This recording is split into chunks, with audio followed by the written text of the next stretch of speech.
Hello friends, this is Sanjay Yadav. Welcome on our YouTube channel. And today we will discuss about the reduction of alkyne. इसमें हम cover करने जा रहे हैं कुछ important reductions जिससे आपके क्या बनते हैं, एल्कीन्स बनते हैं। देखिए यहाँ पर इस रिडक्शन ऑफ एल्काइन में लिंडलार्स कैटलिस्ट, बर्क रिडक्शंस, इन दो इम्पॉर्टेंट रिएक्शंस को मैं यहाँ पर डीपली डिस्कस करूँगा, जिसमें काफ़ी सारे मैंने एग्जांपल्स लिए हैं और ये सभी चीज़ें जो हैं आपका जोनाथन क्लेडन का जो एक सेकंड एडिशन का ऑर्गेनिक केमिस्ट्री का बुक है इससे लिया हुआ है। काफ़ी अच्छी बुक है। यहाँ से क्वेश्चंस आपको थ्रू द पॉइंट आपके जो बुक में है वही यहाँ से दिख जाते हैं। तो फ्रेंड्स, अभी तक आप अगर हमारे चैनल को सब्सक्राइब नहीं किए होंगे तो जल्द से जल्द चैनल को सब्सक्राइब कर लीजिए और वीडियो को ज़्यादा से ज़्यादा शेयर कीजिए, लाइक कीजिए। चलिए बात करते हैं रिडक्शन ऑफ एल्काइन की। इसमें सबसे पहले हम कुछ रिडक्शंस वगैरह के बारे में देखेंगे कि रिडक्शंस होता क्या है। तो ध्यान दीजिए, अगर मैं रिडक्शन ऑफ एल्काइंस को यहाँ पर डिस्कस करता हूँ तो देखिए ये जो आपका एल्काइन है एक, ठीक है। तो यहाँ पर इस एल्काइन में ये सभी दो हैं आपके, कार्बन जो है sp हाइब्रिडाइजेशन रखता है और sp हाइब्रिडाइजेशन अगर रखा हुआ है तो ये जो है आपका लीनियर मॉलिक्यूल होगा। इसकी अभी स्टेरियो क्या है, कोई स्टेरियो नहीं है, ठीक है। लेकिन जब डिफरेंट टाइप के हम रिडक्शन इनमें अप्लाई करते हैं, मैं कुछ रिडक्शन यहाँ पर दिखाया हुआ हूँ, जैसे कि ये आपका H2 लिंडलार कैटलिस्ट के प्रेजेंस में अगर रिडक्शन कराते हैं, और ये आपका जो रिडक्शन होता है जनरली अगर हाइड्रोजन का एडिशन होता है तो उसको रिडक्शन बोलते हैं, हाइड्रोजन का रिमूवल होता है तो उसको ऑक्सीडेशन बोलते हैं, ठीक है। तो अगर मैं ध्यान दूं तो ये लिंडलार कैटलिस्ट के प्रेजेंस में भी रिड्यूस होता है, सोडियम और लिक्विड अमोनिया के प्रेजेंस में भी ये जो है रिड्यूस हो जाता है एल्कीन से एल्काइन से एल्कीन में। और जब इसके मेटल के साथ रिड्यूस किया कराया जाता है, इसको जैसे प्लेटिनम, पैलेडियम या निकिल के साथ आपके प्रेजेंस में रिडक्शन कराया जाता है तो भी इस एल्काइन का रिडक्शन हो जाता है, दैट इज इसमें हाइड्रोजन का एडिशन हो जाता है। अब ध्यान देने वाली बात ये है कि यहाँ पर आप अगर ध्यान दे रहे होंगे तो इसमें जो है आपका ये R जो है आपका, ये R प्राइम और ये R, इसका स्टेरियो चेंज हो रहा है। देखो ये आपका जो लिंडलार कैटलिस्ट और लिक्विड अमोनिया के प्रेजेंस में जो रिडक्शन हो रहा है पार्शियल हो रहा है, दैट इज ये एल्कीन से एल्कीन बना रहा है, एल्काइन से एल्कीन। अब चाहे तो भाई यहाँ पर अभी और पाई बॉन्ड है तो ये पाई बॉन्ड को और आगे प्रोसीड करके एल्केन बनाना चाहिए था, इसको और रिड्यूस होना चाहिए था, लेकिन इन दोनों कंडीशन में आपका क्या हो रहा है, पार्शियल रिडक्शन हो रहा है। क्या हो रहा है, पार्शियल रिडक्शन।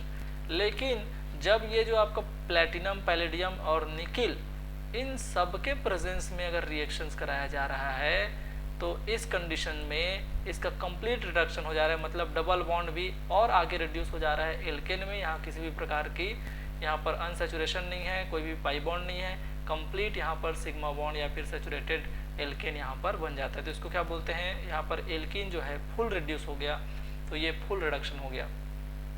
अब अगर हम ध्यान दें तो ये ऊपर वाले में जो दोनों R हैं वो दोनों R सेम साइड हैं, समझ रहे हैं क्या। लेकिन इसमें जो है ये जो R है वो इसके R प्राइम के साथ अपोजिट साइड है। तो जब इस टाइप का एल्कीन बनता है तो उसको हम क्या बोलते हैं, ये जेड एल्कीन है और ये क्या है आपका ई एल्कीन है। क्या है, ई एल्कीन। तो ये जो आपका सोडियम और NH3 जो है ना, इसको हम बोलते हैं बर्च रिडक्शन। लिक्विड अमोनिया को जब सोडियम के प्रेजेंस में एल्काइन के साथ रिएक्शन कराया जाता है तो जो रिडक्शन होती है उसको बोलते हैं बर्च रिडक्शन। और ये आपका क्या है, लिंडलार कैटलिस्ट के प्रेजेंस में रिडक्शन से आपका जेड एल्कीन बनता है और इसके प्रेजेंस में ई एल्कीन बनता है। तो मैं ये बोल सकता हूँ कि दोनों रिएक्शन जो है स्टेरियो सेलेक्टिव हैं, एक स्पेसिफिक टाइप के स्टेरियो वाले जो है कंपाउंड को उसको मेजर फॉर्म में बनाते हैं। तो ये दोनों जब आपके R जो हैं एक साइड हैं, या फिर आप ये बोल दीजिए दोनों हाइड्रोजन जो है एक ही साइड जुड़े हुए हैं, रिडक्शन हुआ है और रिडक्शन में दोनों हाइड्रोजन एक ही साइड जुड़े हुए हैं, तो सेम साइड जुड़े हुए इसलिए क्या बोलते हैं, सीन एडिशन। क्या बोलते हैं, सीन एडिशन। वैसे ही अगर ये दोनों हाइड्रोजन जो रिड्यूस हुए हैं यहाँ पर रिड्यूस किए हैं एल्काइन को, वो दोनों अगर डिफरेंट साइड में अगर जुड़े तो उसको बोलते हैं एंटी एडिशन, एक दूसरे के विपरीत साइड में एक यहाँ पर ये रिडक्शन किए हुए हैं। समझ आया क्या भाई? तो आपका क्वेश्चन सीधा बनता है कि आपको लिंडलार कैटलिस्ट दिया रहेगा या लिक्विड अमोनिया दिया रहेगा सोडियम के साथ, आपको सिर्फ ये पूछ लेता है कि बताओ तुम जेड एल्किन बनाने वाले हो कि आपका ई एल्किन। हम सबको पता रहता है कि ये रिड्यूस करके जेड और ई बनाते हैं, लेकिन हम ये कंफ्यूज हो जाते हैं कि किस में जेड बनता है और किस में ई। तो आप एक को याद रखिए, दूसरा जो है आप ऑटोमेटिक आपको याद हो जाएगा। आप बर्क को याद रख लीजिए या फिर लिंडलार को याद रख लीजिए कि एक किस में क्या बनता है, फिर दूसरा वाला है उसके जस्ट अपोजिट बनेगा। क्लियर है? सो फ्रेंड्स चलिए आगे बढ़ते हैं। नेक्स्ट स्लाइड में देखते हैं Z selective reduction of alkyne using Lindlar catalyst. मतलब ये जो आपका लिंडलार जो होता है वो अभी ऊपर बता रहा था कि ये जो है आपका एक stereo selective reaction reduction reaction करता है, मतलब ये जेड बनाता है, जेड एल्किन बनाता है। और ये लिंडलार कैटलिस्ट होता क्या है, तो यहाँ पर ये जो आपका पैलेडियम मेटल जो है आपका, उसको कैल्शियम कार्बोनेट के साथ के प्रेजेंस में जब लेड एसीटेट के साथ रिएक्शन कराया जाता है तो इसको बोलते हैं लिंडलार कैटलिस्ट। ये आपका palladium calcium carbonate plus lead acetate जो है इसको बोलते हैं लिंडलार कैटलिस्ट। इसमें जो है ये लेड एसीटेट जो है एक पॉइजन की तरह काम करता है रिएक्शन के लिए। अगर जैसे ही ये एल्किन बना लेता है तो फर्दर जो आपका रिडक्शन और आगे बढ़ना था उसको ये रोक देता है। ये जो लेड एसीटेट है वो आगे के रिएक्शंस को रोक देता है। क्लियर है क्या? तो देखिए यहाँ पर देखिए ये जो एक एल्काइन है जब लिंडलार कैटलिस्ट के साथ रिड्यूस हो रहा है तो हमको पता है क्या बनाता है वो जेड एल्किन। तो जेड एल्किन में दोनों जो आपके आर हैं हायर प्रायोरिटी वाले ग्रुप हैं वो आपका क्या करेंगे, एक साइड रहेंगे, दैट इज हाइड्रोजन का सीन एडिशन होगा और ये एल्किन जेड एल्किन बनाते हैं। दिख रहा है आपको? लेकिन जो ये लेड एसीटेट है वो फर्दर जो आपका रिएक्शन प्रोसीड होना था और आगे रिड्यूस होना था उसको रोक देते हैं। Over reduction to alkene is slow with Lindlar catalyst. Lindlar catalyst में वो पावर नहीं होती कि वो जो है एल्किन को और फर्दर क्या कर दे, रिड्यूस कर दे एल्केन में। समझ आया क्या भाई? चलिए आगे बढ़ते हैं, बात करते हैं मैकेनिज्म की। तो ये जो स्टेरियो सेलेक्टिविटी जो आती है लिंडलार कैटलिस्ट के द्वारा रिडक्शन से, वो आपका होता क्या है कि ये जो हाइड्रोजन होते हैं, दो हाइड्रोजन जो आपके कैटलिस्ट से बॉन्ड होते हैं, ये साइमल्टेनियसली डिलीवर करते हैं एल्काइन में। दैट इज देखो यहाँ पर ये आपका कोई एल्काइन में लिया हुआ हूँ, ठीक है। इस एल्काइन में देखो यहाँ पर इनसे मेरा कोई मतलब नहीं है, ये तो ये आपका ये एक्चुअली ये पूरा क्या है अभी इसको आप ध्यान न दीजिए। ये तो एक आपका क्या हो गया R1 और ये हो गया आपका R2। ये लीजिए ये आपका एल्काइन है, ये पूरा इधर आपका R1 हो गया, ये R2। क्यों? क्योंकि लिंडलार कैटलिस्ट का जो है रिडक्शन पावर किसके पास होता है, एल्काइन के पास। ये एल्काइन को जो है रिड्यूस करते हैं। तो एल्काइन को कैसे मतलब रिड्यूस करते हैं, तो ये जो मेटल है ना, ये जो कैटलिस्ट का जो सरफेस है, यहाँ पर देखो ये पैलेडियम का जो सरफेस है उस पर हाइड्रोजन गैस जो है क्या हो जाते हैं, एड्जॉर्ब हो जाते हैं। और एड्जॉर्ब होने पर जब रिएक्शन करते हैं ये एल्काइन के साथ, तो दोनों हाइड्रोजन साइमल्टेनियसली जो है एल्काइन पर रिड्यूस होते हैं, एल्काइन पर जाते हैं और एल्काइन को रिड्यूस कर देते हैं। समझ आया क्या भाई? तो दोनों सेम साइमल्टेनियसली डिलीवर होता है आपका जो एल्काइन है उसके ऊपर, तो दोनों सेम साइड होंगे। देखो यहाँ पर एक ही साइड है तो भाई ऑब्वियसली दोनों जो हैं सेम साइड से अटैक करेंगे। इसीलिए जो है यहाँ पर ये एल्काइन से जो एल्किन बनता है उसमें दोनों हाइड्रोजन का जो ओरिएंटेशन है वो क्या होता है, वो सेम साइड पर होता है। और जब ऐसा हो तो इसको क्या बोलते हैं, ये जो है जेड एल्किन बना रहा है। कारण क्या है कि इसमें जो है आपका हाइड्रोजन जो आपका प्रोवाइड होता है वो दोनों सेम टाइम साइमल्टेनियसली दोनों एक ही साइड से अटैक करते हैं, दैट इज सीन एडिशन होता है एल्काइन में। क्लियर है? तो ये बात हुई इसकी स्टेरियो सेलेक्टिविटी का कारण। अब देखिए अगर ये स्टेरियो सेलेक्टिविटी की अगर मैं बात करूं तो इसमें मैं कंपेयर किया हूँ, ठीक है, मैं कंपेयर किया हूँ यहाँ पर। ये जो आपका एक विटिंग रिएक्शन है, हम पिछले लेक्चर में आपको पढ़े हैं विटिंग रिएक्शन, तो ये जो विटिंग रिएक्शन और ये जो लिंडलार कैटलिस्ट है इसको कंपेयर किया हूँ। तो आपको पता होगा जब हम विटिंग रिएक्शन पढ़ रहे थे तो विटिंग में आपका जो है एक आपका अनस्टेबलाइज्ड इलाइड था और एक आपका स्टेबलाइज्ड इलाइड था। तो वो जो आपका स्टेबलाइज्ड इलाइड था जनरली जो है वो आपका ई आइसोमर दे रहा था, ई एल्कीन बना रहा था। लेकिन जब वो आपका लिंडलार कैटलिस्ट जब आता है तो लिंडलार कैटलिस्ट जब एल्काइन को रिड्यूस करता है तो वो जेड आइसोमर बनता है। देखो यहाँ पर ये मैं एक एल्कीन लिया हुआ हूँ, सॉरी एल्कीन बोलता हूँ, एल्काइन लिया हुआ हूँ, और एल्काइन को जब मैं लिंडलार कैटलिस्ट या फिर लिंडलार कैटलिस्ट के प्रेजेंस में रिडक्शन कराता हूँ तो मेरे को इससे क्या मिलता है, जेड आइसोमर।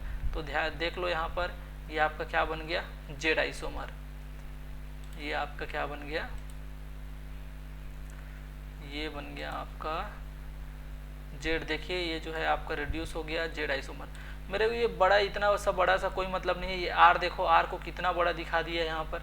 इस आर से मेरे को कोई मतलब नहीं। मेरे को ये लिंडलार कैटलिस्ट कहाँ पर रिएक्शन करता है, वो एल्काइन के ऊपर करता है और एल्काइन को वो जेड एल्किन या फिर सीस एल्किन में कन्वर्ट कर देता है, सीन एडिशन होता है। क्लियर है।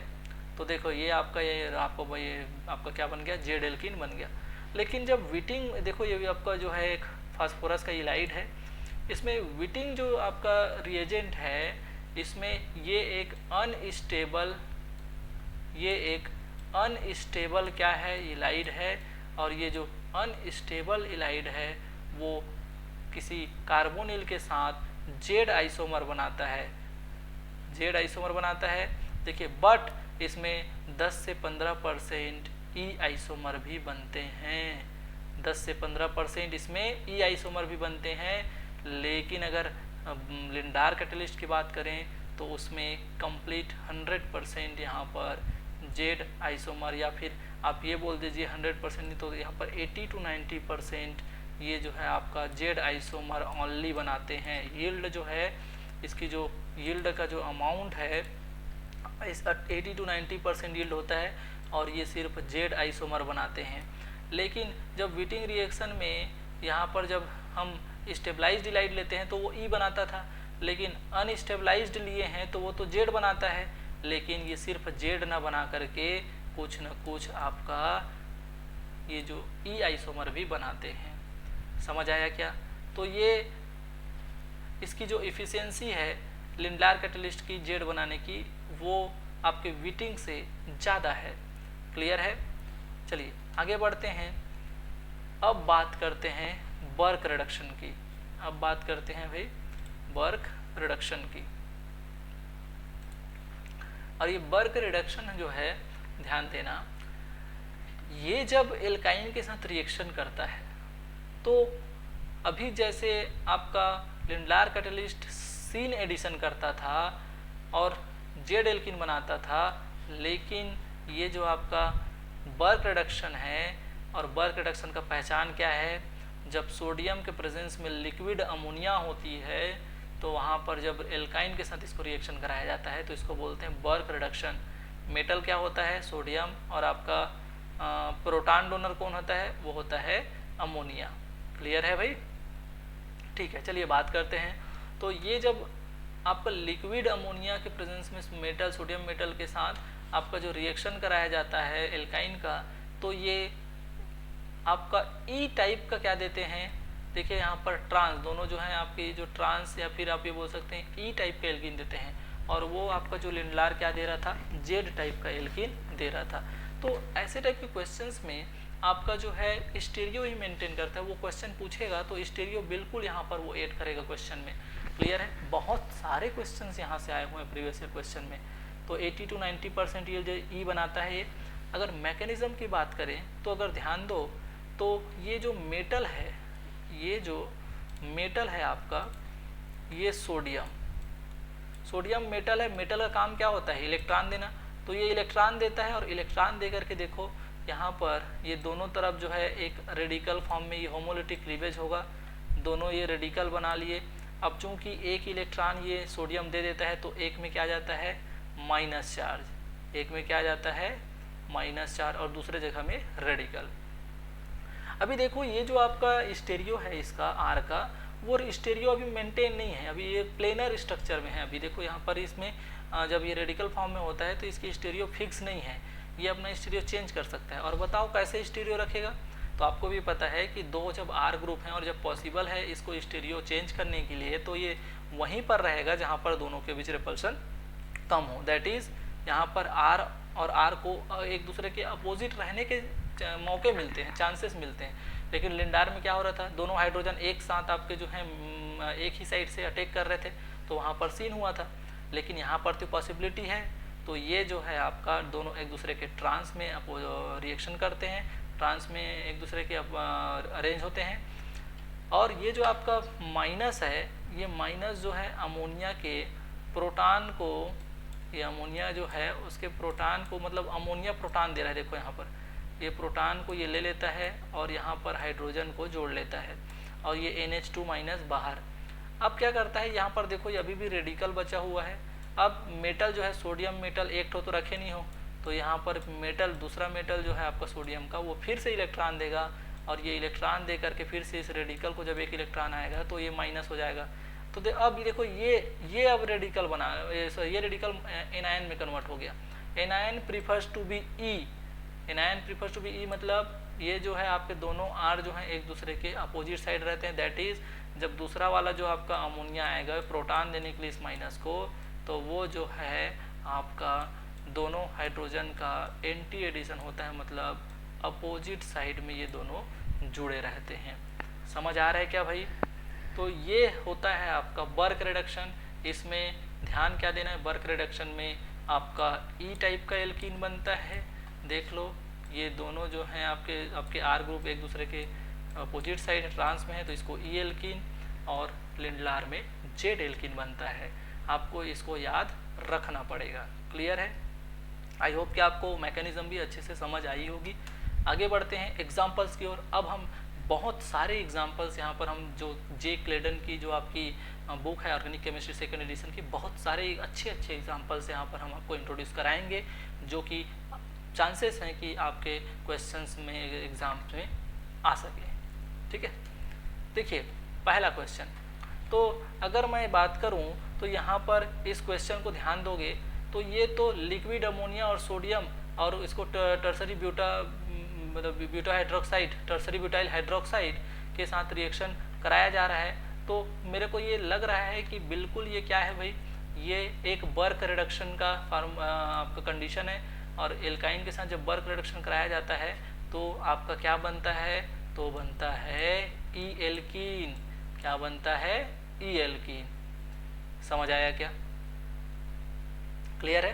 तो देखो ये लीजिए आपका ये क्या बन गया, आपका ई एल्कीन। वैसे ही अगर आगे बढ़ें तो यहाँ पर देखिए ये जो आपका एक दूसरा एग्जांपल इसमें R1 और R2 है, उसको मैं सोडियम के साथ रिएक्शन कराया हूँ और आपका लिक्विड अमोनिया और टर्सरी ब्यूटाइल हाइड्रोक्साइड, ठीक है, उसके साथ रिएक्शन कराते हैं तो क्या बनेगा, तो इसमें भी आपका जो है E alkene that is trans alkene बनने के चांसेस हैं और वही बनेगा। तो देखो इसका मैकेनिज्म की बात अगर मैं करूं तो ये जो है आपका क्या करता है, सोडियम मेटल जो है आपका इलेक्ट्रॉन दे देता है और यहाँ पर एक कार्बन आयन और रेडिकल बनाता है। और ये जो है टर्सरी ब्यूटाक्साइड, अब इसको प्रोटॉन देने का काम एल्कोहल का होता है, tertiary butyl hydroxide, tertiary butyl hydroxide इसको प्रोटॉन देता है। इसमें क्या कौन दे रहा था, लिक्विड अमोनिया, तो यहाँ पर ये जो है हाइड्रोजन दे दिया, ये टर्सरी ब्यूटाइल हाइड्रोक्साइड। क्लियर है? तो इसको तो एक्चुअली प्रोटॉन लेना है। अगर अमोनिया से ज़्यादा अगर एसिडिक कोई मिलता है तो भाई अमोनिया से ज़्यादा एसिडिक तो एल्कोहल होता है, तो एल्कोहल प्रोटॉन दे देता है। तो आपको यहाँ से क्वेश्चन पूछ सकते हैं कि इसमें प्रोटॉन डोनर कौन है, अमोनिया से प्रोटॉन निकलता है कि टर्सरी ब्यूटाइल हाइड्रोक्साइड से। क्लियर है? आगे बढ़ते हैं तो यहाँ से फर्दर ये जो सेकंड स्टेप में जो हम पढ़े थे, मेटल फिर से इसको इलेक्ट्रॉन प्रोवाइड कराएगा और फिर से इसको इलेक्ट्रॉन प्रोवाइड करा करके इस रेडिकल को minus charge that is anion बना देगा। एनायन अडॉप्ट और ट्रांस कॉन्फ़िगरेशन, दोनों जो हैं ट्रांस ये कॉन्फ़िगरेशन में अरेंज होते हैं और फिर से ये जो है आपका टर्सरी ब्यूटाइल हाइड्रोक्साइड जो है इसको हाइड्रोजन प्रोवाइड करा देता है और आपका ये जो है क्या बन जाता है, ई एल्कीन बन जाता है, दैट इज ट्रांस एल्कीन मिल जाता है। तो आपका पहचानना बस है कि बर्क रिडक्शन है कि लिंडलार, तो बर्क रिडक्शन में आपका क्या बनता है, ई एल्कीन। बर्क रिडक्शन में आपका क्या बनता है, वो बनता है ई एल्कीन। और कुछ नहीं करना है आपको, थ्रू दी पॉइंट को यहाँ से क्वेश्चन आते हैं कि ये मेरा रिएजेंट है, ये रिएक्टेंट है और ये सबस्ट्रेट है, ये आपका रिएजेंट, और आपको बताओ प्रोडक्ट क्या है। तो आपको सिर्फ स्टेरियो के साथ यहाँ से क्वेश्चन ज़्यादातर पूछे जा रहे हैं अभी, इसको आपको ध्यान रखना है। आगे बढ़ते हैं। तो देखिए अब एक और मैं यहाँ पर एक इंट्रोड्यूस कराया हूँ एक रिड्यूसिंग एजेंट, जो कि एक हाइड्राइड बेस्ड रिड्यूसिंग एजेंट है। हाइड्राइड बेस्ड मतलब यहाँ पर हाइड्रोजन जो है माइनस फॉर्म में होता है और एल्यूमिनियम जो है प्लस फॉर्म में होता है। आई मीन यहाँ पर लिथियम प्लस एल्यूमिनियम 3+ और हाइड्राइड जो है 4 हाइड्राइड, मतलब एक हाइड्राइड में 1 माइनस तो 4 माइनस। तो ये एक हाइड्राइड बेस्ड रिड्यूसिंग एजेंट है। जब इसके साथ एल्काइन के साथ रिएक्शन कराया जाता है, इसको मतलब एल्काइन के साथ रिएक्शन कराया जाता है, तो इसमें भी आपका ट्रांसपोजिशन वाला दैट इज ई एल्काइन बनाने की टेंडेंसी पाई जाती है। ध्यान रखना है आपको कि जब एल्काइन को लिथियम एल्यूमिनियम हाइड्राइड रिएक्शन कराते हैं तो आपका trans alkene that is E alkene बनता है। क्लियर है।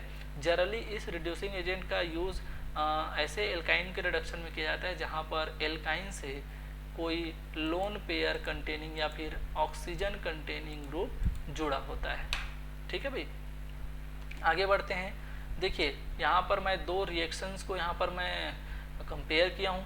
बताओ यहाँ पर ये जो है आपका एक सबस्ट्रेट है, इसमें मैं H2 लिंडलार कैटेलिस्ट से रिडक्शन करा रहा हूँ और एक बार हाइड्राइड बेस्ड रिडक्शन करा रहा हूँ। तो बताओ इसमें क्या बनेगा। तो ऑब्वियसली लिंडलार जो है क्या बनाता है, इस एल्कीन एल्काइन को वो लिंडलार जो है जेड एल्कीन में कन्वर्ट करता है, तो लिथियम एल्यूमिनियम हाइड्राइड ई एल्कीन में कन्वर्ट करता है।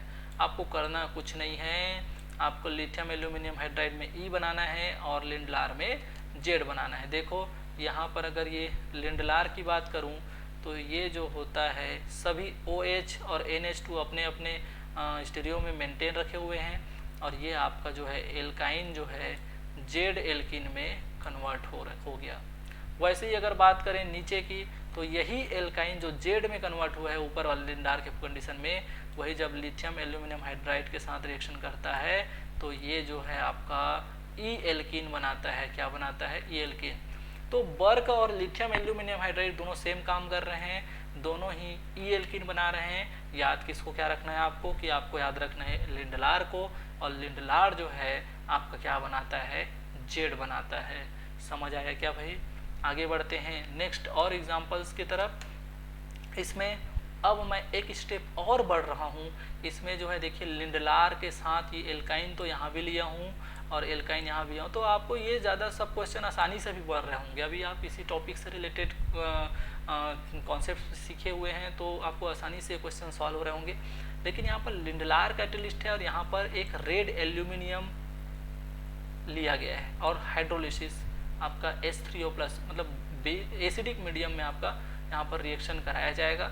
तो ये जो आपका जब रेड एल्यूमिनियम रिएक्ट करता है तो क्या बनता है, तो ध्यान देंगे ऊपर वाला तो जेड एल्कीन बनाएगा, लेकिन नीचे वाला जो है आपका ई एल्कीन बना रहा है। देखो यहाँ पर ये जेड एल्कीन और यहाँ पर ये ई एल्कीन बनाया है।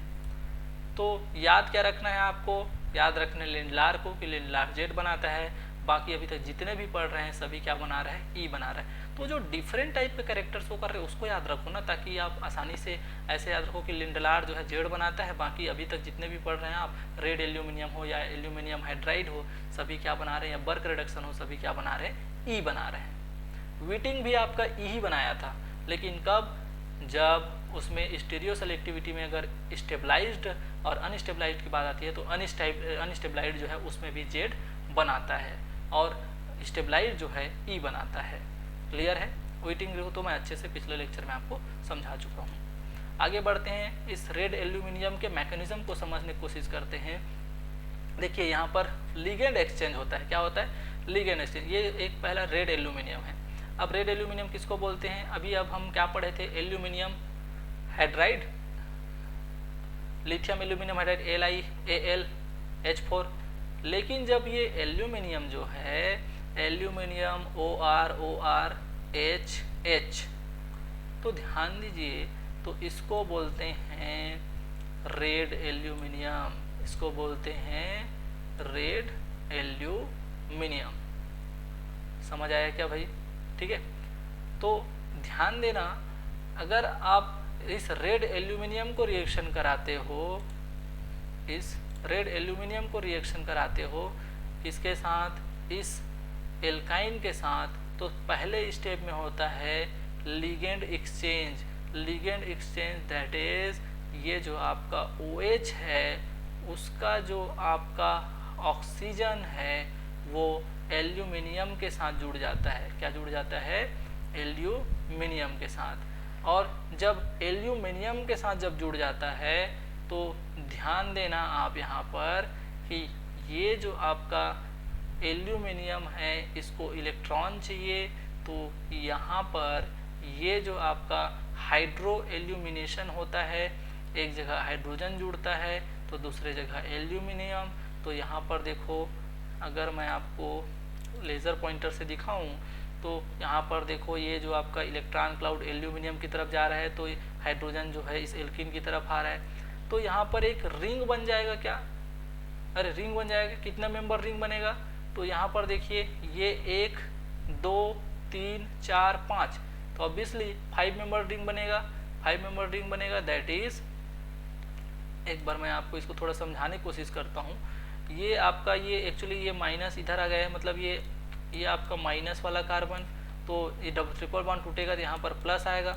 और चूंकि ये हाइड्राइड है तो हाइड्राइड फॉर्म में ये प्लस की तरफ हाइड्राइड H माइनस फॉर्म में आ रहा है, तो H माइनस फॉर्म में हाइड्राइड यहाँ पर आ रहा है, तो ये माइनस जो है इधर एल्यूमिनियम के अटैक करेगा। तो अगर मैं इसका नंबर गिनूँ कार्बन का, तो ये पहला नंबर कार्बन, ये दूसरा और ये तीसरा नंबर का कार्बन, चौथे नंबर में कौन है? ऑक्सीजन, पाँचवें नंबर में कौन है? एल्यूमिनियम।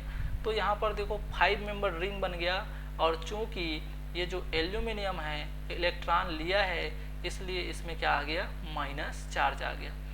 अब होता क्या है, एसिडिक कंडीशन में यहाँ पर हाइड्रोलिसिस होता है, एसिडिक हाइड्रोलिसिस कराया जाता है, और जब एसिडिक हाइड्रोलिसिस कराया जाता है तो फर्दर ये जो आपका H+ है वो H+ यहाँ पर जाकर के जुड़ जाता है, दैट इज दे, ध्यान देना आप, यहाँ पर ये जो एसिड का H+ निकलता है वो इस बॉन्ड को तोड़ देता है और ये वाला बॉन्ड तोड़ देता है आपका। यहाँ पर ये जो है आपका रिड्यूस हो गया एल्काइन जो है एल्कीन में, और बना क्या चीज़?